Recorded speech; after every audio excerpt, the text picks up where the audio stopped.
औरंगजेब ने हिंदुओं पर एक टैक्स लगाया था, उसका नाम था जजिया कर।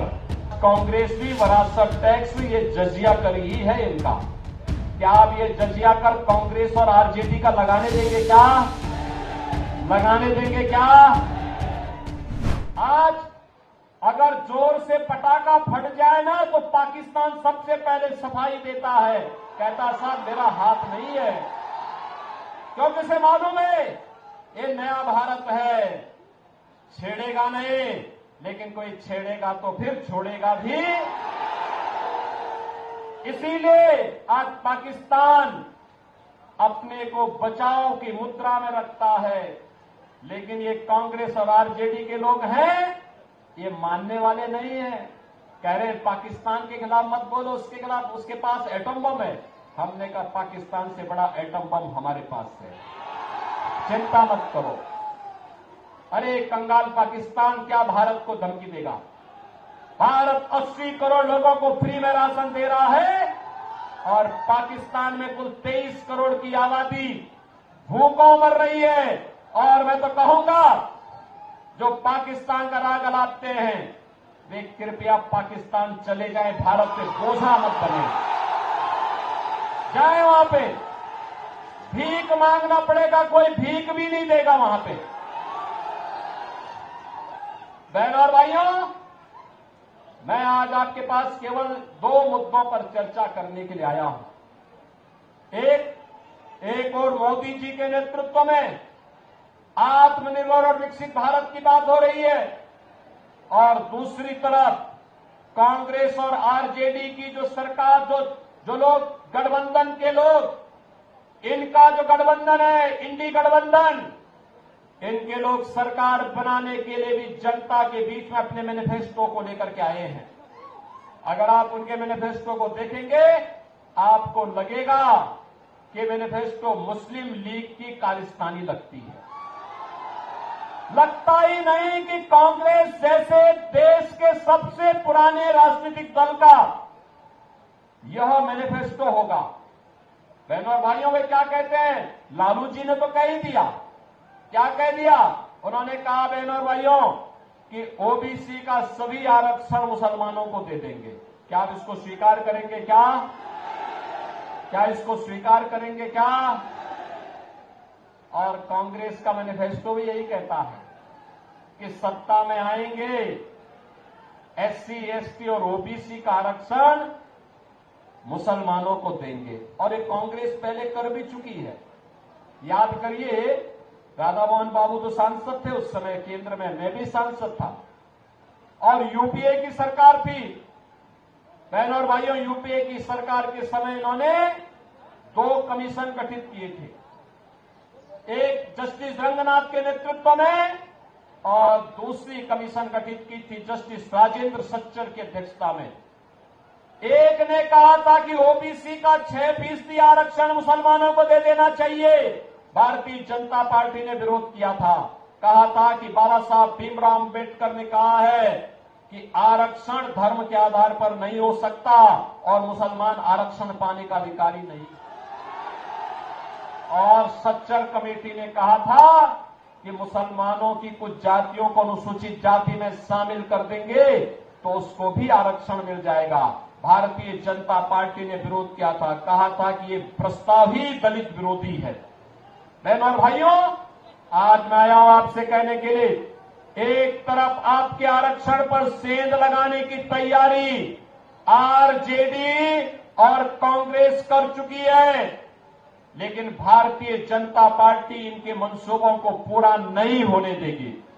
और दूसरी तरफ इनका जो मैनिफेस्टो है वह कुछ अन्य खतरनाक बातें करता है। खतरनाक बात एक, ये कहते हैं हम विरासत टैक्स लगाएंगे। विरासत टैक्स का मतलब आप जानते हैं बहनों भाइयों? विरासत टैक्स का मतलब आपके पूर्वजों ने, आपके बाप दादों ने जो संपत्ति अर्जित की होगी, खेत लिया होगा, मकान लिया होगा, मकान बनाया होगा, बैंक में कुछ पैसा जमा किया होगा, कुछ जेवर लिया होगा, इसका ये लोग सर्वे करवाएंगे। और कांग्रेस और आरजेडी के लोग सर्वे करा करके फिर इसमें से आधा ले लेंगे। आप बताओ, आपके खून पसीना आपके बाप दादों का, आपके पूर्वजों का, और क्या आप इनमें इनको लूट मचाने की छूट देंगे क्या? और किस रूप में खतरनाक मनसा है? अगर आपके 2 कमरे का घर है, एक कमरा आपके लिए रखेंगे, दूसरे को कहेंगे भाई तो खाली करना पड़ेगा विरासत टैक्स के नाम पर, और विरासत टैक्स के नाम पर उसको खाली करवा करके किसी पाकिस्तानी, किसी बांग्लादेशी और किसी अफगानिस्तानी मुसलमान को दे देंगे। अरे क्या करने जा रहे हैं ये लोग? यानी विरासत टैक्स, ये औरंगजेब की आत्मा घुस गई है इनके अंदर, औरंगजेब की आत्मा। बहन और भाइयों, औरंगजेब मुगल काल का सबसे क्रूर बादशाह था। मुसलमान भी अपने पुत्र का नाम औरंगजेब नहीं रखता, क्योंकि औरंगजेब ने सबसे पहले अपने भाई की हत्या की, फिर अपने बाप को कैद करके एक एक बूंद पानी के लिए तरसाया था। अगर औरंगजेब की कारस्तानी देखनी है तो पटना की खुदाबख्त लाइब्रेरी में जाकर के पढ़िए। वहां पर इसका बाप शाहजहां, जिसने आगरा का ताजमहल बनाया था, शाहजहां कहता है कि किसी को औरंगजेब जैसा पुत्र न पैदा हो, क्योंकि इसने मुझे जीते जी एक एक बूंद पानी के लिए तरसाया है। वो कहता है इससे अच्छा तो हिंदू है, अपने बड़े बुजुर्गों का सम्मान करता है और मरने के बाद उन्हें श्राद्ध और पितरों को तर्पण देकर के उनकी तृप्ति करता है। बहन और भाइयों, औरंगजेब ने हिंदुओं पर एक टैक्स लगाया था, उसका नाम था जजिया कर। क्या नाम था? जजिया कर। और जजिया कर क्या था? हिंदू या तो जजिया कर दे और नहीं तो मुसलमान बने। और आज कांग्रेस भी विरासत टैक्स, ये जजिया कर ही है इनका। क्या आप ये जजिया कर कांग्रेस और आरजेडी का लगाने देंगे क्या? लगाने देंगे क्या?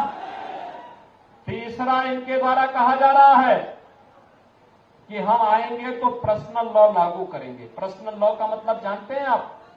पर्सनल लॉ का मतलब तालिबानी शासन को फिर से लाना। बेटी स्कूल नहीं जा पाएगी, महिलाएं बाजार नहीं जा पाएंगी, बुर्के से बाहर नहीं निकल पाएंगे। कहां ले जाना चाहती है कांग्रेस और आरजेडी? बिहार को और देश को। और चौथी खतरनाक बात ये कहते हैं, अल्पसंख्यकों को खान पान की स्वतंत्रता देंगे।